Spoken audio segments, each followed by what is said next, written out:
Assalamualaikum warahmatullahi wabarakatuh. Saya Nur Hidayah binti Abdul Rahman bersama dua lagi sahabat saya Siti Nur Azira binti Rahim dan juga Siti Nur Asma binti Juri akan membincangkan tajuk perkembangan sistem pendidikan di Malaysia dengan falsafah pendidikan kebangsaan. Definisi falsafah pendidikan kebangsaan adalah pendidikan di Malaysia merupakan satu usaha berterusan ke arah memperkembangkan lagi potensi individu secara menyeluruh dan bersepadu untuk mewujudkan insan yang seimbang dan harmoni dari segi intelek, rohani, emosi dan jasmani berdasarkan kepercayaan dan kepatuhan kepada Tuhan. Falsafah pendidikan kebangsaan yang dulunya dikenali sebagai falsafah pendidikan negara merupakan satu dasar pendidikan yang telah dikubal di Malaysia. Antara elemen-elemen falsafah pendidikan kebangsaan adalah pendidikan suatu usaha berterusan, memperkembangkan potensi individu, perkembangan potensi secara menyeluruh dan bersepadu, kepercayaan dan kepatuhan kepada Tuhan, rakyat Malaysia yang berilmu pengetahuan, berketerampilan, berakhlak mulia, bertanggungjawab, berkeupayaan, menikmati kesejahteraan diri dan yang dapat memberi sumbangan. Perkembangan pendidikan sebelum merdeka. Corak pendidikan sebelum merdeka adalah berbentuk tidak formal, di mana ia wujud dan berkembang bersama-sama dengan perkembangan agama Islam di Tanah Melayu dan terutamanya di negeri-negeri semenanjung Tanah Melayu. Bentuk penyebaran ilmu pada asalnya di Tanah Melayu adalah secara tidak formal yang berlaku dalam kalangan masyarakat di Tanah Melayu itu sendiri. Menurut naratif Barat, manusia itu belajar sendiri berdasarkan pengalaman dan persekitaran, dan menurut naratif Islam pula, manusia itu belajar dengan ilmu pengetahuan untuk memahami sesuatu perkara. Bukti ilmu pengetahuan telah berlaku di Tanah Melayu sebelum kedatangan British adalah melalui kerajaan Majapahit. Ilmu itu disebarkan melalui aktiviti perdagangan, cerita pengalaman, penyebaran, teknik dan juga kemahiran. Okey, sistem pendidikan sebelum merdeka yang pertama, sistem pendidikan pondok. Ia merupakan satu sistem pendidikan yang tidak formal, biasanya berlaku atau diadakan di surau-surau atau di madrasah atau di rumah-rumah tok guru. Okey. Pendidikan ini mempunyai silibus dia sendiri, iaitu pengajaran Al-Quran dan Tajwid, tafsir Al-Quran dan Hadis, kemudian fiqh dan juga tauhid. Dalam pengajian ini, tiada yuran yang ditetapkan dan kaedah yang digunakan adalah kaedah berbentuk hafalan.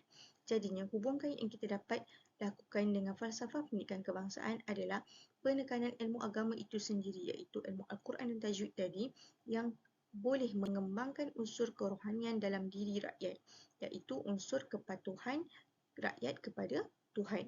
Okay, yang keduanya, hubung kaitnya mementingkan rakyat untuk bersikap bertanggungjawab, berketerampilan dan berakhlak mulia. Dan yang ketiga, untuk melahirkan insan yang berkebolehan dalam aspek teknik dan juga praktikal. Perkembangan sistem pendidikan yang seterusnya adalah sistem pendidikan vernakular, iaitu terdiri daripada sekolah Cina, sekolah Tamil, sekolah Inggeris, sekolah agama dan juga madrasah. Setiap sekolah tersebut adalah khusus untuk kaum tertentu, iaitu sekolah Cina untuk kaum Cina, Tamil untuk kaum Tamil dan seterusnya. Buku dan sukatan pelajaran adalah berbeza pada setiap sekolah tersebut. Sekolah tersebut dibina di kawasan-kawasan tertentu seperti di kawasan kampung, estet dan bandar. Kebiasaannya sekolah Inggeris memang dibina di bandar. Okay. Dan seterusnya, pada sistem pendidikan vernakular ini tiada menyediakan pelajaran vokasional dan juga pelajaran teknikal. Daripada sistem pendidikan vernakular ini, apa yang dapat kita hubung kaitkan dengan falsafah pendidikan kebangsaan adalah pendedahan dan peluang pendidikan kepada semua bangsa untuk mengetengahkan pendidikan sebagai satu usaha berterusan. Okey, kita lihat perkembangan sistem pendidikan sebelum merdeka yang seterusnya adalah laporan Jasmine. Laporan Jasmine ini berlaku pada tahun 1890 hingga 1961 yang disediakan oleh Mr. H.R. Jasmine, iaitu Timbalan Pengarah Pendidikan pada tahun 1946. Tujuan laporan Jasmine ini dibina adalah untuk membina semula sistem pendidikan dan untuk menjamin setiap jenis persekolahan diperkembangkan sepenuhnya. Dan lagi satu, tujuannya adalah untuk membuat satu laporan tentang kurikulum sekolah Inggeris dan juga kurikulum sekolah vernakular. Cadangannya dalam laporan cismen ini yang pertama, memberikan pendidikan percuma pada peringkat rendah kepada kanak-kanak yang menghadiri sekolah vernakular, iaitu pada kanak-kanak yang memang ingin datang ke sekolah, maka pendidikan percuma akan diberikan kepada mereka.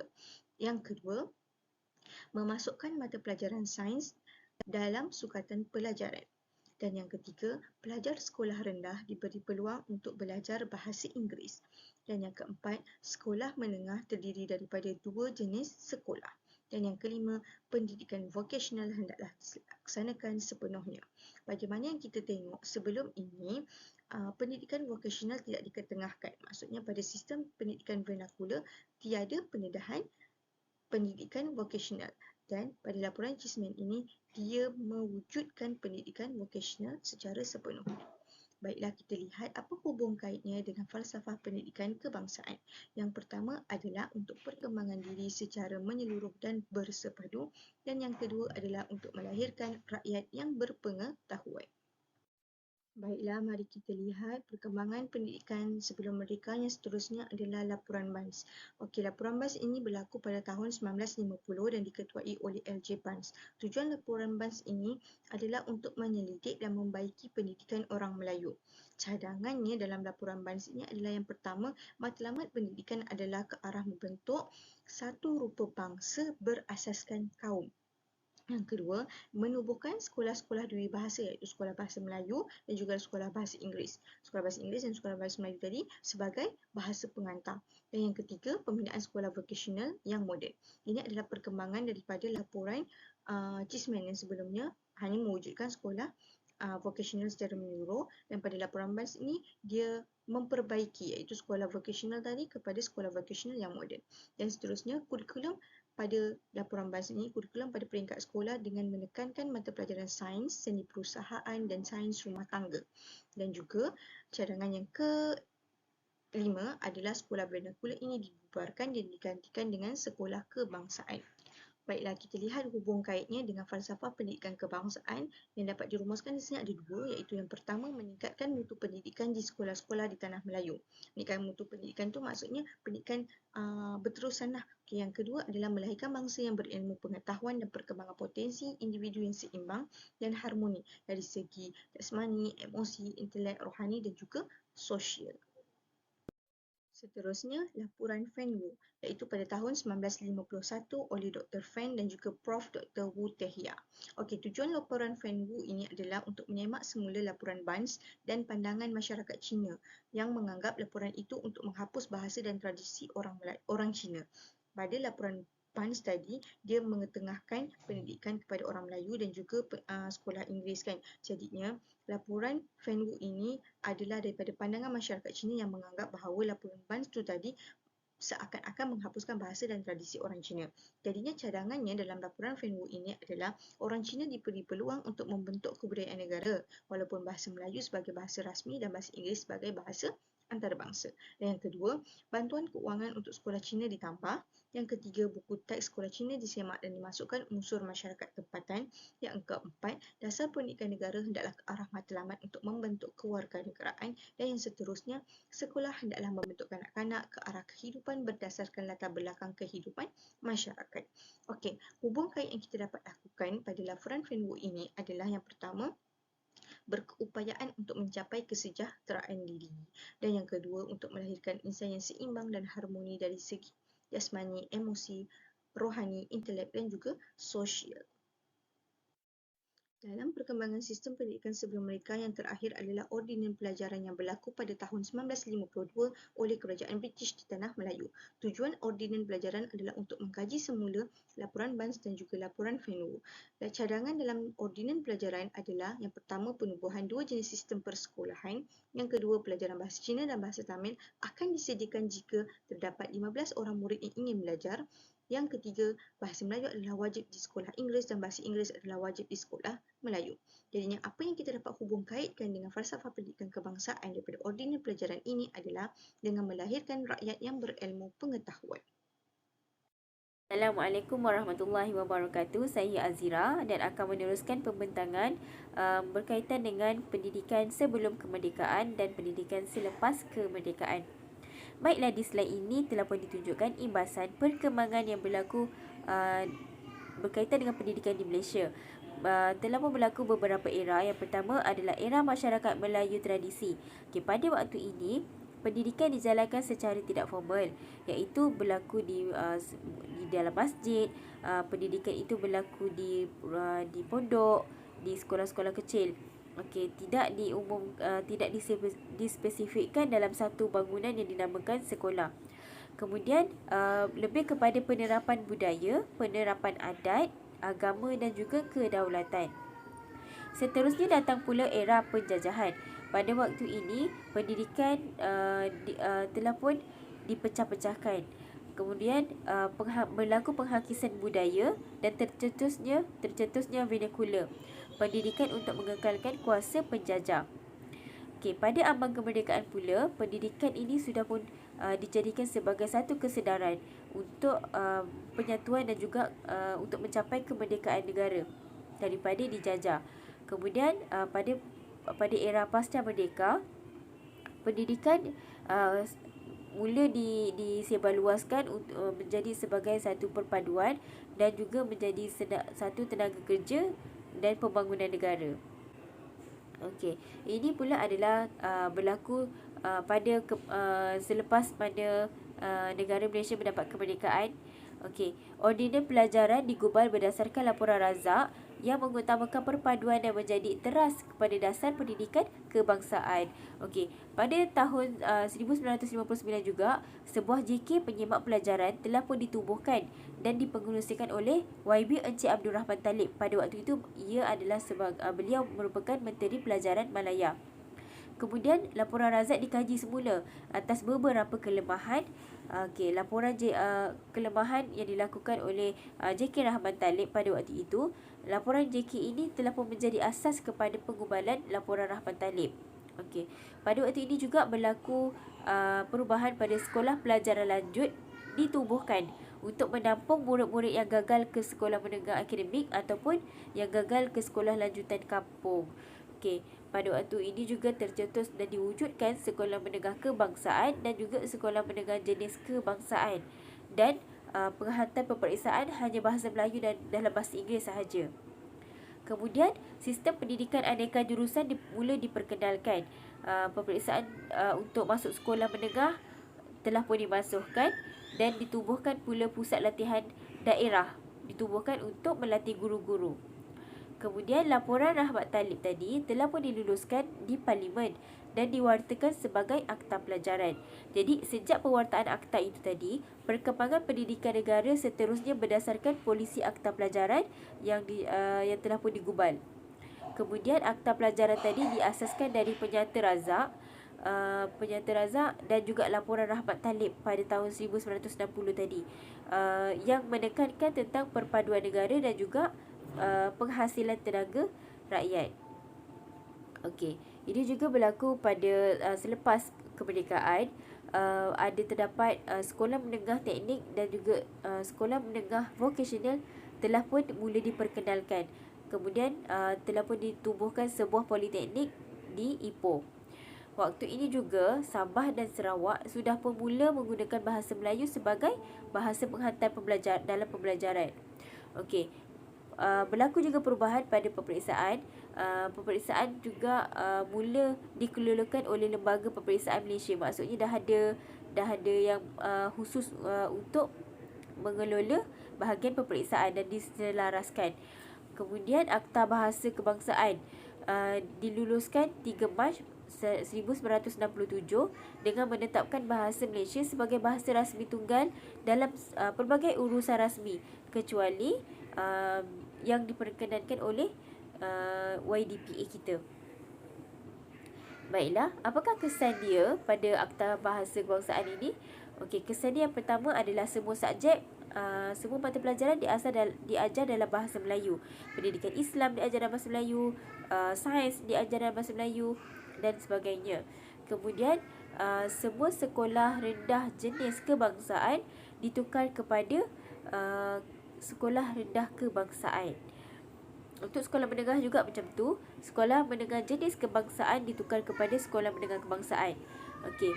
Kemudian bahagian peperiksaan pula, dulu peperiksaan MCE diganti dengan peperiksaan sekarang ni adalah SPM dan valid lagi sehingga sekarang.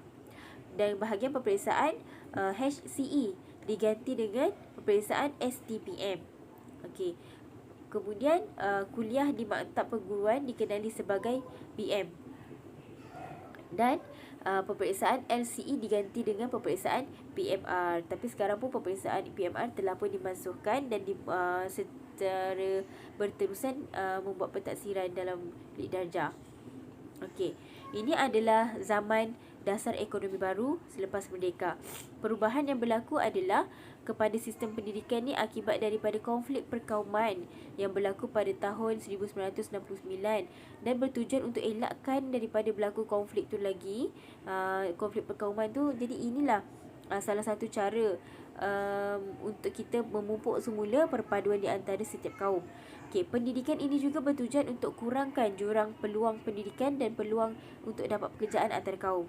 Bermaksud semua kaum akan dapat merasa pekerjaan yang baik-baik. Okey. Kemudian pendidikan selepas 1969 tadi, dia berteraskan kepada 5 prinsip rukun negara. Okey. Seterusnya, satu jawatankuasa kabinet ditugaskan untuk mengkaji dasar pelajaran kebangsaan, maka terbentuklah kurikulum baru sekolah rendah dan juga kurikulum bersepadu sekolah menengah. Okey, falsafah pendidikan negara diperkenalkan atas pertimbangan laporan dan juga akta pendidikan, rukun negara dan ciri-ciri ideologi masyarakat Malaysia. Okey, ini adalah zaman dasar pembangunan negara bermula pada 1991 sehingga tahun 2000. Okey, dasar pendidikan pada waktu ini adalah bertujuan untuk mencapai wawasan 2020. Okey, pada tahun 1992 ni pula, prasekolah dalam sekolah mula diperkenalkan prasekolah di dalam sekolah rendah. Okey, kemudian peringkat demi peringkat, tahun demi tahun, PTS diperkenalkan untuk murid cerdas dengan pengajian hanya 5 tahun bagi sekolah rendah dan sekarang ni telah pun dimasukkan sejak tahun 2000. Okey, murid mendapat pendidikan selama 11 tahun hingga tingkatan 5 secara automatik dan peperiksaan SRP ditukarkan kepada peperiksaan PMR. Okey, seterusnya adalah mulai sesi persekolahan 1994, kurikulum baru sekolah rendah ditukar kepada kurikulum bersepadu sekolah rendah. Iaitu, maksudnya kat sini tahun demi tahun pendidikan kita ini juga mendapat perubahan yang baru yang lebih baik. Kemudian peperiksaan SPM menjadi peperiksaan yang bersistem secara terbuka. Bermaksud semua kaum akan menduduki peperiksaan dan akan mendapat kelayakan. Kemudian akan menentukanlah pekerjaan ni bagaimana. Okey, kemudian pendidikan sains dan juga matematik diubah suai dalam KBSR dan juga KBSM. Pada waktu itulah. Kemudian menambah waktu sesi pelajaran bagi sesi petang menjelang 2000. Kemudian memperkenalkan komputer sebagai alat pembelajaran dan sehingga kini pun kita dah terbiasa dengan teknologi-teknologi. Okey, kemudian memperkenalkan konsep sekolah wawasan pada awal dekad kurun ke-21 yang kita panggil PAK 21 ataupun pembelajaran abad ke-21. Baiklah, kita masuk kepada pendidikan masa kini terhadap falsafah pendidikan kebangsaan ataupun FPK. Terdapat 5 pendidikan semasa yang berkait rapat dengan FPK. Yang pertama, pendidikan wajib. Yang kedua, PIPP. Yang ketiga, PPM. Yang keempat, sekolah pistari. Yang kelima, sekolah wawasan. Baiklah, kita lihat yang pertama dahulu, pendidikan wajib, iaitu mengikut Surat Perkeliling Ikhtisas bilangan 14/2002 pelaksanaan pendidikan wajib di peringkat rendah 2003 ialah pindaan sebagai satu Seksyen 29A yang baru.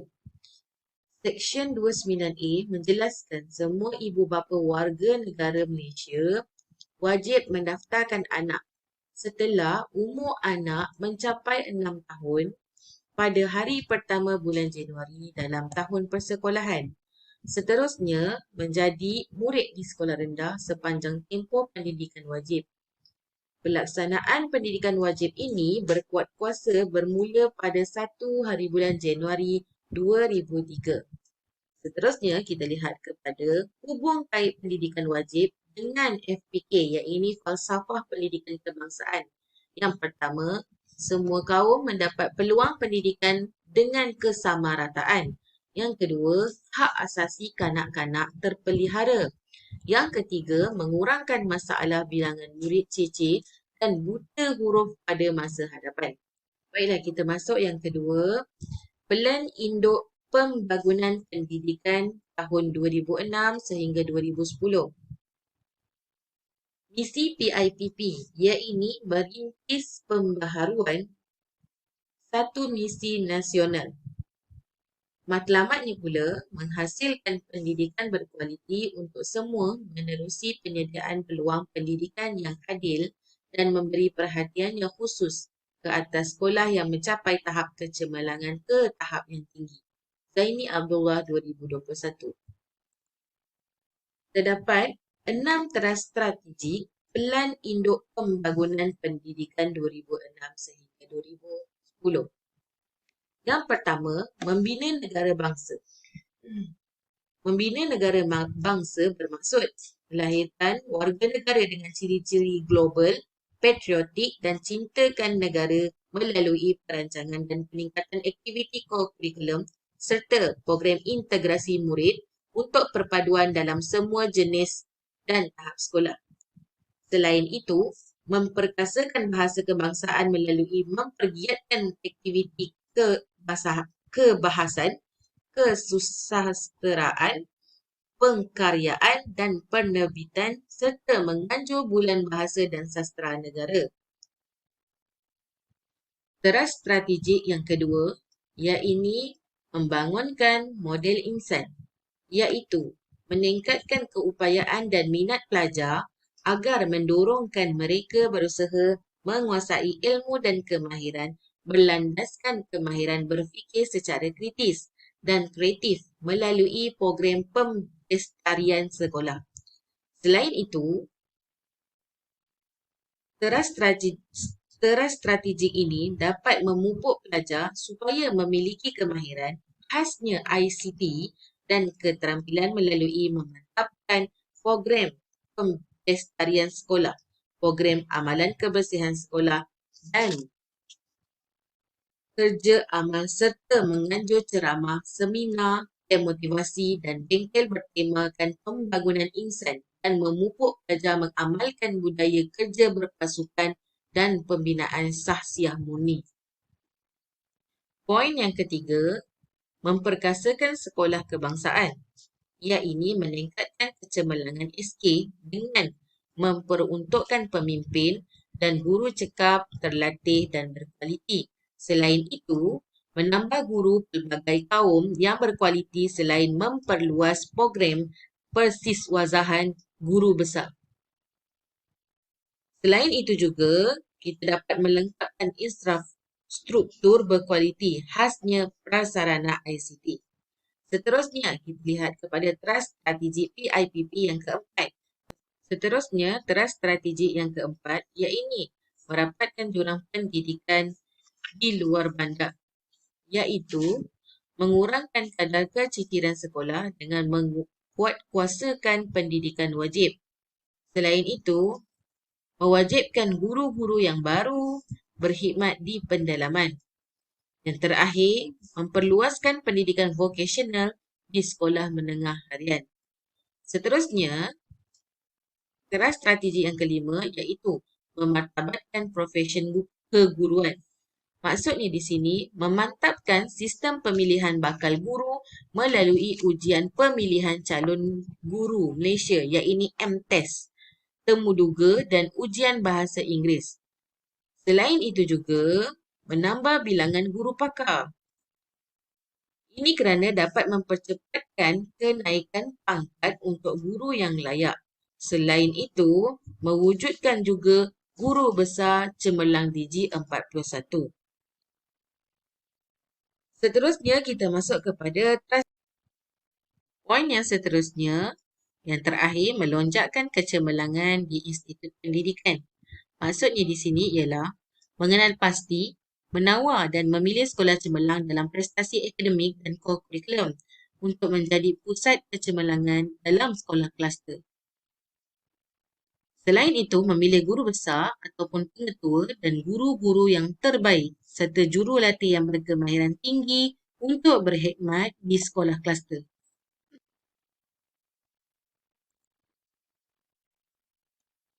Seterusnya, kita lihat kepada hubung kait PIPP 2006 sehingga 2010 dengan FPK. Yang pertama, membangun model insan yang mampu berfikiran kreatif dan juga kritis. Kedua, murid akan berkemahiran menyelesaikan masalah serta mencipta peluang dalam ilmu pengetahuan dan juga kemahiran. Terakhir, penggunaan bahasa Melayu sebagai bahasa penghantar memupuk perpaduan rakyat. Baiklah, kita tengok pendidikan yang seterusnya iaitu Pelan Pembangunan Pendidikan Malaysia ataupun PPPM 2013-2025. Pihak Kementerian Pelajaran Malaysia telah melakukan kajian semula terhadap sistem pendidikan Malaysia secara menyeluruh.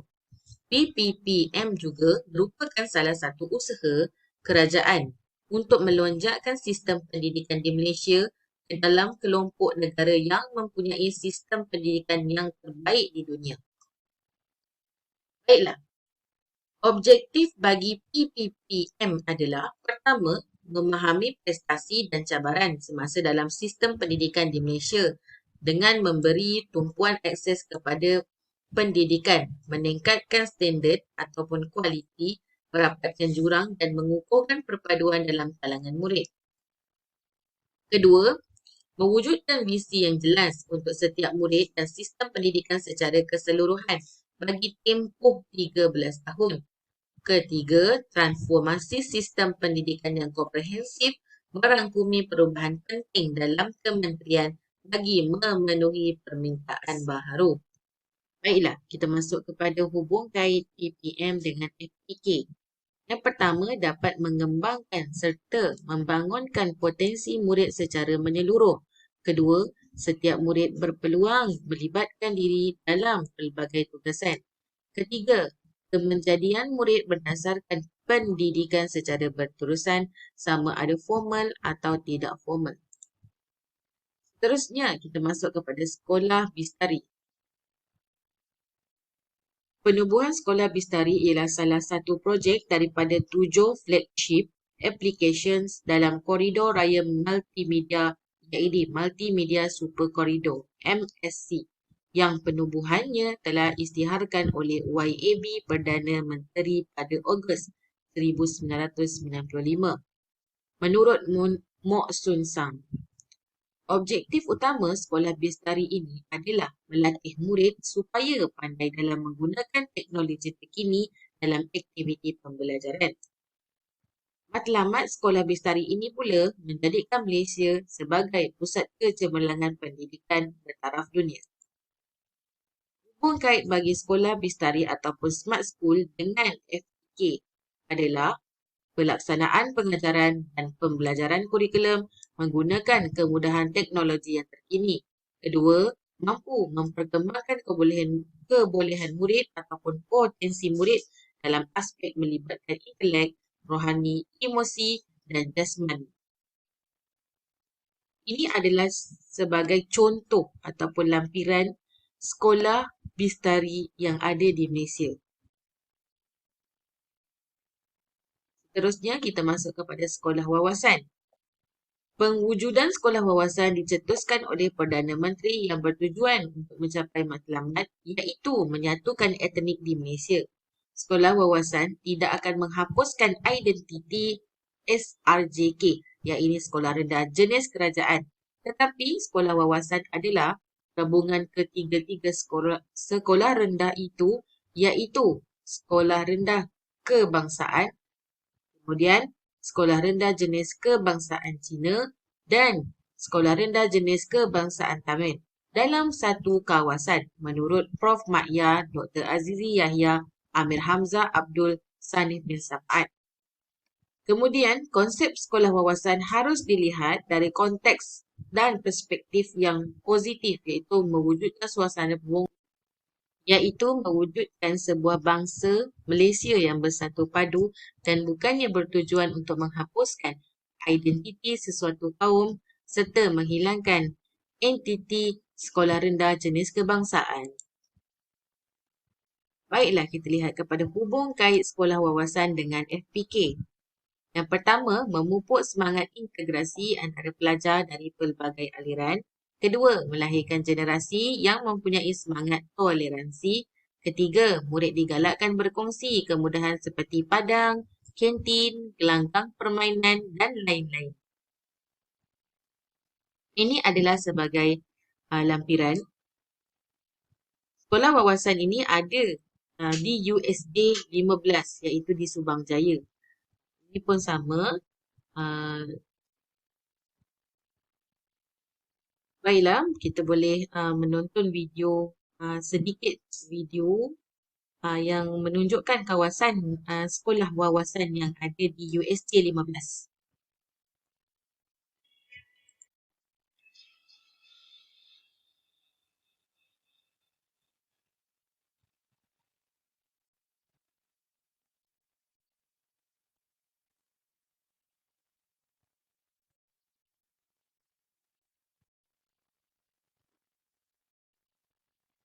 Baiklah, sampai di sini saja penerangan saya. Terima kasih.